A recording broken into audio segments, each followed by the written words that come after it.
അതിന് ശേഷമാണ് ഞാൻ ചെരുപ്പ് ഉപയോഗിക്കാൻ തുടങ്ങിയത്. അതാ രസം. നമ്മളെ കുട്ടികളിപ്പം എല്ലാത്തിനും ചെരുപ്പ് വാങ്ങിച്ചു കൊടുക്കും, എല്ലാ കാര്യങ്ങളും ചെയ്യുമല്ലോ. നമ്മളെ വീട്ടിൽ ചെരുപ്പ് വാങ്ങാൻ ഇവിടുന്ന് കാശ് ഒന്നുമില്ല. അത് വന്നതിന് ശേഷം ഞാൻ ചെരുപ്പ് ഉപയോഗിക്കാൻ തുടങ്ങി. കാരണം ചെരുപ്പ് നിർബന്ധമായിരുന്നു. കാരണം കാലിൻ്റെ അടിയിലെ ഈ തൊലി മുഴുവൻ വളരെ നേർത്ത തൊലിയാവും. അപ്പോൾ അവിടെയൊക്കെ വ്രണത്തിൻ്റെ പാടുകൾ, ഇപ്പോൾ ശരീരത്തിൽ വ്രണത്തിൻ്റെ പാടുകൾ മിക്കവാറും തേഞ്ഞുമായി പോയി കുറേ. എന്നാൽ ആ പാടുകൾ ഇപ്പം ചില പാടുകളുണ്ട്. അപ്പോൾ ആ പാടുകൾ സ്വാഭാവികമാണ്. അത് ഈ പരു ഇങ്ങനെ പൊങ്ങി വന്നാൽ അത് അവസാനം ഇവർ മരുന്ന് കൊടുത്ത് ഇതൊക്കെ പൊക്കിയാൽ അതിൻ്റെ അകത്ത് ഈ ചലം നിറഞ്ഞ് കിടക്കും. അത് സൂചി പഴുപ്പിച്ചിട്ട്, സൂചി തീയിൽ കാഴ്ചി പഴുപ്പിച്ച് കുത്തി പൊട്ടിക്കണം. അതും എൻ്റെ ജോലിയായിരുന്നു. അപ്പം 15 വയസ്സ് കഴിയുമ്പോഴേക്ക് ജീവിതത്തിൽ ഒരുപാട് വിഷമതകൾ അപ്പം തന്നെ അനുഭവിക്കുമ്പോഴും എൻ്റെ മനസ്സിലെന്താ, എൻ്റെ മനസ്സിൽ ഒരു പ്രതീക്ഷയുണ്ട്. എന്താ പ്രതീക്ഷ? അതൊരു കമ്മ്യൂണിസ്റ്റുകാരനായതുകൊണ്ട് നമ്മളെ നാടിൻ്റെ സ്ഥിതി മാറുമെന്ന പ്രതീക്ഷയാണ്. ആ പ്രതീക്ഷയാണ് പിന്നെ മാറി പഴയതുപോലെ പ്രവർത്തനത്തിൽ പിന്നെ വന്ന്.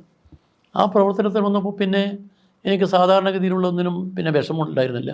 ഫുട്ബോൾ കളിക്കാം, കാരംസ് കളിക്കാം, മീറ്റിങ്ങിൽ പോവുക, സംസാരിക്കാം, ഒക്കെ പറ്റുന്ന ഒരവസ്ഥയായിരുന്നു. അങ്ങനെ ഒരു അവസ്ഥയിലുണ്ടായിരുന്നു ഒരു കാലം. മാത്രമല്ല, മനുഷ്യൻ്റെ ജീവിതത്തെക്കുറിച്ച് നമ്മൾ എന്താ അളവുകോല് എനിക്കൊരു പിടിയില്ല. എങ്ങനെയാണ് മനുഷ്യൻ ജീവിക്കുന്ന ആരെങ്കിലും ആലോചിക്കുന്നുണ്ടോ? ഒന്നുമില്ല. ഇപ്പോൾ എനിക്ക് ഒരു 11 വയസ്സാകുമ്പോഴേക്കും എൻ്റെ അച്ഛനങ്ങ് മരിച്ചു. വീട്ടിലൊരു ഗതിയുമില്ല. നമ്മളിപ്പോൾ ഈ സ്ത്രീകളെക്കുറിച്ച് പൊതുവിൽ ഒരുപാട് നമ്മൾ സംസ്കൃതം പറയല്ല പല ആളുകളും. വീട്ടമ്മമാർ അനുഭവിക്കുന്ന വേദന നമ്മളാരെങ്കിലും മനസ്സിലാക്കുക?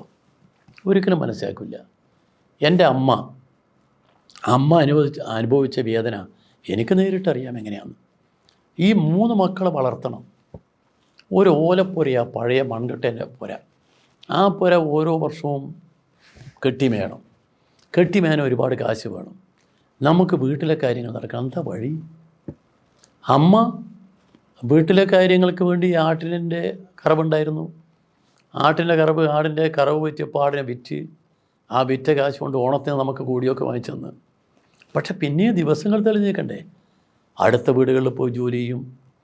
ചിലപ്പം ആവില് കൊണ്ടുപോയി വിറ്റ് വരും. അങ്ങനെ അമ്മ അനുഭവിച്ച ദുരിതം, ആ ദുരിതം അതിനൊന്നും നമുക്കൊരു പ്രായശ്ചിത്തം ചെയ്യാൻ നമുക്ക് കഴിഞ്ഞിട്ടില്ല. ഞാൻ പാർട്ടി ജില്ലാ സെക്രട്ടറി ആയിരിക്കും അമ്മ ഭരിക്കുന്നത്. അപ്പോഴുപോലും നമുക്ക് അമ്മേനെ കാര്യമായി നോക്കാനും പറ്റിയില്ല. എന്താ നോക്കാൻ പറ്റുകയെന്ന് പറഞ്ഞാൽ, പാർട്ടി ജില്ലാ സെക്രട്ടറി എന്ന് മാത്രമല്ലേ ഉള്ളൂ. നമുക്കെന്താ വരുമാനം? മാസത്തിൽ കിട്ടുന്ന വരുമാനം പാർട്ടി ഓഫീസിന് അന്ന് കിട്ടുന്ന വരുമാനം 1500 രൂപ. ഇതല്ലേ വരുമാനം? ഒരു പൊതുപ്രവർത്തകൻ എന്ന് പറഞ്ഞാൽ അവൻ്റെ ജീവിതത്തിൽ അവനുണ്ടാകുന്ന ക്ലേശങ്ങൾ, ആ ക്ലേശങ്ങളെക്കുറിച്ച് നമ്മളാരും പരിശോധിക്കേണ്ട കാര്യമില്ല. മാത്രമല്ല, പൊതുപ്രവർത്തകൻ ആ ക്ലേശങ്ങൾ ഇല്ലാതാക്കാൻ സ്വയം പ്രവർത്തിക്കാൻ തീരുമാനിച്ചാൽ അതിലിടുന്ന കാശ് വാങ്ങണം. അങ്ങനെ കാശ് വാങ്ങുന്നവൻ പൊതുപ്രവർത്തകനാണോ? അല്ല, അവൻ കച്ചവടക്കാരനായി, അല്ലെങ്കിൽ ജോലിക്കാരനായി. പൊതുപ്രവർത്തകൻ എങ്ങനെയായിരിക്കണമെന്നത് നമ്മൾ അനുഭവത്തിൽ കൂടി പഠിക്കണം. അതും അമ്മ എന്നെ പഠിപ്പിച്ചിട്ടുണ്ട്. കാരണം എന്താ, ഞാൻ കണ്ണൂരിൽ ഒരു തൊഴിലാളി യൂണിയൻ്റെ സെക്രട്ടറിയായി. അതും പാവപ്പെട്ട സ്ത്രീകളാണ് തൊഴിലാളികൾ. ആ തൊഴിലാളി യൂണിയന് നേരത്തെ കിട്ടിയിരുന്ന ബോണസ്, ഞാൻ വന്നപ്പോൾ ബോണസ് ചർച്ചേൻ്റെ സമയത്താണ് ഞാൻ സെക്രട്ടറി ആയി വരുന്നത്. അപ്പോൾ കഴിഞ്ഞ തവണ കിട്ടിയ ബോണസ് 8/1/3 കഴിഞ്ഞ തവണ. അപ്പോൾ ഞാൻ ചർച്ചയ്ക്ക് പോയി. പുതിയ സെക്രട്ടറി അല്ലേ, അപ്പോൾ ഞാൻ വളരെ നല്ലോണം പഠിച്ചിട്ടാണ് പോയത്. പോയി അവിടുത്തെ ലാഭമൊക്കെ കണക്കൂട്ടിയിട്ട് ഞാൻ പറഞ്ഞു, ഇത്തവണ 25% തരണം. തർക്കിച്ച് അപ്പോൾ പറഞ്ഞു 8% കഴിഞ്ഞ് നമ്മൾ 8/1/3. ഞാൻ പറഞ്ഞു അതൊക്കെ ശരിയാ, അത് നിങ്ങൾ കുറച്ചാണ് കൊടുത്തത്, നിങ്ങൾ ലാഭം അനുസരിച്ച് നിങ്ങൾ കാശ് തരണം. തർക്കിച്ച് എല്ലാം കൂടി 20% തിരുത്തി. 20% കിട്ടി. 20% ബോണസ് കിട്ടിയപ്പോൾ നല്ല കാശാണ്. കാരണം ഫിഷറീസിന് മീനിൻ്റെ ഏർപ്പാടാണ്, നല്ല കാശായത്. അപ്പോൾ തൊഴിലാളികൾക്ക് വലിയ സന്തോഷമായി. അന്ന് കാസർഗോഡും കണ്ണൂരും ചേർന്നൊരു ജില്ലയാണ്. ഞാനൊരു ഒരു ദിവസം കാസർഗോഡ് പോയി, ഒരു ഓണത്തിന് 3-4 ദിവസം മുമ്പേ.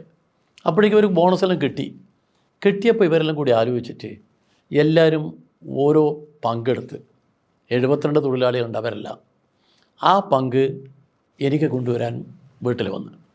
ആ പങ്ക് എന്ന് പറഞ്ഞാൽ 5000 രൂപയുണ്ട്. നിങ്ങൾ നോക്കണം, 1975 കാലത്ത് ഒരു 5000 രൂപേൻ്റെ വാല്യൂ ഇന്നത്തതുമായി നിങ്ങൾ താരതമ്യപ്പെടുത്തി നോക്കുമോ, എത്ര കാശുണ്ട്. ഇത് കൊണ്ടുവന്ന് എനിക്ക് ഷർട്ടും മുണ്ടും പിന്നെ കുറച്ച് വീട്ടിലേക്കുള്ള മീനൊക്കെ ആയിട്ട് കൊണ്ടുവന്നു. അമ്മ ഇവരെല്ലാം സ്വീകരിച്ചിരുത്തി കട്ടൻ ചായ കൊടുത്ത്, കട്ടൻ ചായയിൽ കൊടുക്കാൻ പറ്റും, കട്ടൻ ചായ കൊടുത്ത്. എന്നിട്ട് അമ്മയോട് ഇവർ വിവരമെല്ലാം പറഞ്ഞു. അമ്മ പറഞ്ഞു, അതിൽ ശരിയാണ്, ഒരു കാര്യം ചെയ്യും, ഇതെല്ലാം നിങ്ങൾ അവൻ്റെ അടുത്ത് കൊടുത്ത്, എൻ്റെ അടുത്ത് വേണ്ട, അല്ല ഇവിടെ വെച്ചാൽ മതി, വന്നിട്ട് കൊടുത്തേ. നോ, അത് ഞാൻ വാങ്ങില്ല, അതാവൻ വരട്ടെ എന്ന്. ഞാൻ വന്നപ്പോൾ രാത്രി അമ്മ എന്നോട് പറഞ്ഞു, മോനെ, ഈ തൊഴിലാളികൾ ഇത്ര കാശ് ഇവിടെ കൊണ്ടുവന്നിരുന്നു, ഞാൻ തിരിച്ചയച്ച്. അതിന് കാരണം അതവരെ വിയർപ്പിൻ്റെ കൂലിയാണ്.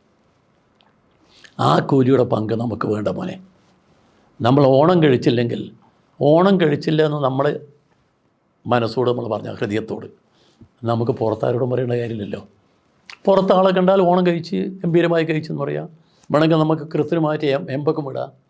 പക്ഷേ ഈ കാശ് നമുക്ക് വേണ്ട, വാങ്ങിയില്ല.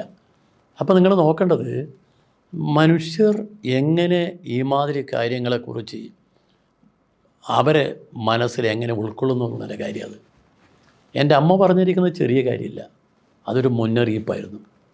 കാരണം നിങ്ങൾ ഒരിക്കലും പൊതുപ്രവർത്തകർ പ്രതിഫലം പറ്റരുതെന്ന മുന്നറിയിപ്പാണ്. നമ്മൾ സേവനം നടത്താൻ പോയതല്ലേ, നമ്മൾ തൊഴിലാളികൾക്ക് വേണ്ടി സേവനം നടത്താൻ പോയതല്ലേ. നമ്മൾ ജോലിക്ക് പോയതാണോ അവരുടെ അടുത്ത്? അല്ലല്ലോ. അവരെ ജോലിക്കാരല്ലോ, അവരെ യജമാനന്മാരല്ലല്ലോ. നമ്മൾ തൊഴിലാളി പ്രവർത്തകർ എന്ന് പറഞ്ഞാൽ ആരാ? തൊഴിലാളി പ്രവർത്തകർ എന്ന് പറഞ്ഞാൽ അവരെ സേവിക്കാനുള്ള ജനസേവകനാണ് നമ്മൾ. ആ ബോധം വിട്ടുപോയാൽ പോയില്ലേ. അമ്മ പറഞ്ഞത് വാങ്ങരുത്.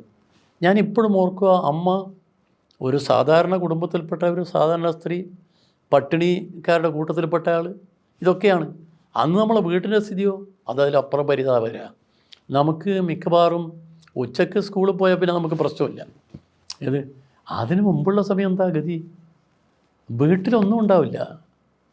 വീട്ടിൽ ഉച്ചയ്ക്ക് എന്താ കഴിക്കുന്നത് നമുക്കറിയില്ല. എൻ്റെ കയ്യിൽ ഒരരയണ തരുമെന്ന്. അരയണ എന്ന് പറഞ്ഞൊരു ഉണ്ടക്കായി, അവിടെ ബോണ്ടാന്ന് പറയും സാധനം. കാലണ, അരയണ, ഒരണ, അതല്ലേ അതിനുശേഷമല്ലേ പിന്നെ ബാക്കി വരുന്നത്. അപ്പോൾ ഇങ്ങനെയാണ് തരുക. ഇതുമായിട്ട് പോയിട്ട് ഇതുമായി തന്നൊരു ഉച്ചയ്ക്ക് പച്ചവെള്ളം കുടിച്ചിട്ട് സ്കൂളിൽ കഴിയും. പിന്നെ ഞാൻ ഒരു ഘട്ടം വന്നപ്പോൾ അച്ഛൻ മരിച്ചപ്പോൾ സ്കൂൾ വിട്ടല്ലോ. സ്കൂൾ വേണ്ട വന്നു, വേറെ വഴിയില്ല. അങ്ങനെ ഞാൻ വീട് തിരപ്പിന് പോകുന്നത്. വീട് തിരപ്പിന് പോയപ്പോൾ ആദ്യം എനിക്ക് കിട്ടിയ ശമ്പളം അറിയോ നിങ്ങൾ? 50 പൈസ, ₹1 ഒരാഴ്ചക്ക്. ആ 50 പൈസ അമ്മേൻ്റെ കയ്യിൽ കൊണ്ടുപോയി വെച്ചപ്പോൾ അമ്മ പൊട്ടിക്കരഞ്ഞ് എന്നെ കെട്ടിപ്പിടിച്ച്. അങ്ങനെ വന്നു. അതിന് കാരണം ഒരു ദിവസം രാത്രി നമ്മൾ കഞ്ഞി കുടിച്ച് അരിയുടെ ഭക്ഷണം കഴിച്ചിട്ട് ചിലപ്പോൾ ദിവസങ്ങളാവും. ആർക്കും അതിലൊരു പരിഭവവും പരാതിയില്ല. പിള്ളേർക്കുമില്ല, എൻ്റെ അനിയനുമില്ല, എൻ്റെ ചേച്ചിയുമില്ല, എല്ലാം ഒരുപോലെയല്ലേ. അപ്പോൾ ഒരു ദിവസം രാത്രി ഈ സാധാരണ ഈ കിഴങ്ങെന്ന് പറയുന്ന മധുരക്കിഴങ്ങുണ്ട്. അതിവിടെ എന്താ അതിൻ്റെ പേര് പറയാമെന്ന് എനിക്കറിയില്ല. ആ കിഴങ്ങ് പുഴുങ്ങിയിട്ട് അതാണ് കുറഞ്ഞ വില കിട്ടുന്നത്. അതാണ് നമുക്ക് എല്ലാവർക്കും തരിക. എല്ലാവർക്കും തന്ന മധുരക്കിഴങ്ങ് നമ്മളെല്ലാം കഴിച്ച്. ഞാൻ അമ്മയോട് ചോദിച്ചു, അമ്മ എന്താ കഴിക്കാൻ? ഇവിടെ പറഞ്ഞ് ഞാൻ കഴിച്ചോളാം എന്ന് പറഞ്ഞു. ഞാൻ അകത്ത് നോക്കുമ്പോൾ ഒന്നുമില്ല. അപ്പം അമ്മ അന്ന് രാത്രി പട്ടിണി കിടക്കുക. അന്ന് ഞാൻ അമ്മേനെ കെട്ടിപ്പിടിച്ച് കരഞ്ഞു. അമ്മ എന്തത് പറയാഞ്ഞേ? അപ്പോൾ അതുകൊണ്ടാണ് ഞാൻ ബീഡിപ്പണിക്ക് പോകാൻ കാരണം. ഇത് പഠിച്ചുകൊണ്ടിരിക്കുമ്പോൾ ബീഡിപ്പണിക്ക് പോകാൻ അതാ കാരണം. ബീഡിപ്പണിക്ക് പോയി. അപ്പോൾ ബീഡിപ്പണിക്ക് പോയപ്പോൾ പിന്നെ അവിടെ ഒരു രംഗം അങ്ങ് മാറി. ഞാൻ പറയുന്നത്, ഈ കഷ്ടപ്പാടും ദുരിതവും എല്ലാം സ്വന്തം മനസ്സിനകത്ത് മാത്രം വെച്ച് പുറത്തറിയിക്കാതെ ജീവിക്കുന്ന എത്ര വീട്ടമ്മമാർ നമ്മുടെ നാട്ടിലുണ്ട്. നമ്മൾ പുരുഷന്മാർക്ക് സ്ത്രീകളെക്കുറിച്ചുള്ള ധാരണ എന്താ ധാരണ? നമ്മളിപ്പോൾ രാത്രി ഒരുപാട് താമസിച്ചാണ് പോകുമ്പോൾ നമ്മളെന്താ പറഞ്ഞാൽ വീട്ടിലെത്തുമ്പോൾ ഇവൾ കാത്തിരിക്കണം. ഇതിന് ഭക്ഷണം കഴിക്കാൻ. ഭർത്താവ് വന്നാലേ ഭക്ഷണം കഴിക്കാൻ പറ്റും. ഞാൻ വീട്ടിൽ പറയും, നോക്കാൻ പാടില്ല, കൃത്യമായി കഴിച്ചോളണം. എന്നാലും അവൾ കാത്തിരിക്കും. അത് നാട്ടിലൊരു ആചാരം പോലെയാണ്. അങ്ങനെയാണ് പറഞ്ഞു വരുന്നത്. നമ്മളെ ജീവിതത്തിൽ ഇതുപോലുള്ള ഒരുപാട് വൈതരണികളുണ്ടാവും, സ്വാഭാവികമാണ്. പിന്നെ ഞാൻ 16 വയസ്സാകുമ്പോൾ അതിന് മുമ്പ് തന്നെ 16 തൊട്ട് മുമ്പ് തന്നെ 1965 നമ്മൾ ഒരു അഖിലേന്ത്യാ സമരം ഉണ്ടായിരുന്നു പാർട്ടി ഭിന്നിച്ചപ്പോൾ. ആ സമരം വളരെ പ്രധാനപ്പെട്ട സമരമായിരുന്നു. ബാങ്ക് ദേശവൽക്കരണം, ഭക്ഷ്യധാന്യ മൊത്ത വ്യാപാരം ദേശവൽക്കരണം. ആ സമരത്തിൽ അന്ന് ഞാൻ മുദ്രാവാക്യം വിളിക്കാരനാണ്. ഞാൻ ചെറുതായതുകൊണ്ട് മുദ്രാവാക്യം വിളിക്കുകയായിരിക്കും മിക്കവാറും. മുദ്രാവാക്യം വിളിക്കുക നേതാക്കന്മാരുടെ സമരത്തിന് വന്ന നേതാക്കന്മാരാരാ? KP ഗോപാലൻ. KP ഗോപാലൻ എന്ന് പറഞ്ഞാൽ ആദ്യത്തെ കമ്മ്യൂണിസ്റ്റ് ഗവൺമെൻറ്റിലെ വ്യവസായ മന്ത്രി KP ഗോപാലൻ, പിന്നെ കാന്തരൂട്ട് കുഞ്ഞമ്പു, അതുപോലെ പ്രഗത്ഭന്മാരെല്ലാം. അദ്ദേഹം പിന്നെ മന്ത്രിയായി കാന്തരൂട്ട്. അപ്പോൾ ഇവർക്ക് മുദ്രാവാക്യം വിളിക്കാൻ ഞാൻ അവിടെ ഒരു സ്വകാര്യ കച്ചവടക്കാരുണ്ട്, അയാളെ ഇതിന് മുമ്പിലാണ് സമരം, കോട്ടച്ചേരി വെങ്കടേഷ് സ്റ്റേഷനായി. അപ്പോൾ ഞാനിങ്ങനെ മുദ്രാവാക്യം വിളിച്ചുകൊണ്ടിരിക്കുമ്പോൾ പോലീസുകാർക്ക് മനസ്സിലായി എൻ്റെ മുദ്രാവാക്യത്തിൻ്റെ ഇത്. പോലീസുകാരനെന്ന് എടുത്ത് ഒരു SI വന്നിട്ട് എൻ്റെ കൈ ഇങ്ങനെ പിടിച്ചു. അപ്പോൾ നമ്മുടെ സഖാ പറഞ്ഞേ, മോൻ മുദ്രാവാക്യം വിളിക്കുന്നു, മോൻ സമരത്തിൽ പങ്കെടുക്കുന്നില്ല, അത് നിങ്ങൾ തീരുമാനിക്കാം, നമ്മൾ തീരുമാനിക്കാമെന്ന് പറഞ്ഞു. കൊണ്ടുപോയി. അവിടെ എത്തിയപ്പോൾ പ്രശ്നം എന്താ? എന്നെ പിള്ളേരെ ജയിലിൽ എന്നെ ആക്കും. അതിനെന്ത് വേണം? വയസ്സ് 18 പറയണം. അങ്ങനെയാണ് എൻ്റെ വയസ്സിൽ കൃത്രിമം കാണിച്ച് 18 വയസ്സായത്. ഇപ്പം നിങ്ങൾ കാണുന്ന ഈ രേഖയുണ്ടല്ലോ, ഈ രേഖ അമ്മ 3.25 വയസ്സപ്പോൾ ആയപ്പം 6 വയസ്സ് പറഞ്ഞ സ്കൂളിൽ ചേർത്ത ആദ്യം. അതുപോലെ തന്നെ ഒരു രേഖ മാറ്റമാണ് ഈ മാറ്റം ഉണ്ടായത്. അപ്പോൾ അങ്ങനെ ആ സമരം എനിക്കൊരു വലിയ അനുഭവമായിരുന്നു. കാരണം ഈ നേതാക്കന്മാരുടെ കൂടെ ഉള്ള പഴയ കാലത്തെ നമ്മുടെ പ്രസ്ഥാനത്തിൻ്റെ കഥകൾ അതൊക്കെ ഈ പകൽ സമയങ്ങളിൽ പറഞ്ഞു തരും. കാരണം നമ്മൾ മിക്കവാറും ഈ രാഷ്ട്രീയക്കാരായതുകൊണ്ട് നമുക്ക് ജോലിയൊന്നുമില്ലല്ലോ. അവിടെ രാവിലെ ഭക്ഷണം വരും, ഉച്ചയ്ക്ക് ഭക്ഷണം വരും, വൈകുന്നേരത്തെ ഭക്ഷണം എന്ന് പറയുമ്പോൾ വൈകുന്നേരം 5 മണിയാകുമ്പോഴേക്ക് വരും, ഒരു 6 മണിയാകുമ്പോഴേക്കെല്ലാം കഴിഞ്ഞ്. പിന്നെ കഥ പറഞ്ഞിരിക്കുക, ചോദ്യങ്ങൾ ചോദിക്കാം, ക്ലാസ് എടുക്കാൻ ആളുണ്ടായിരുന്നു. PV കുഞ്ഞിരാമൻ എന്ന് പറയുന്ന ഒരു സൈദ്ധാന്തികനുണ്ടായിരുന്നു നമ്മളെ കൂടെ. അങ്ങനെ ആ ജയിൽവാസം എൻ്റെ രാഷ്ട്രീയ ജീവിതത്തിലെ ഒരു പ്രധാനപ്പെട്ട കണ്ണിയായി മാറി.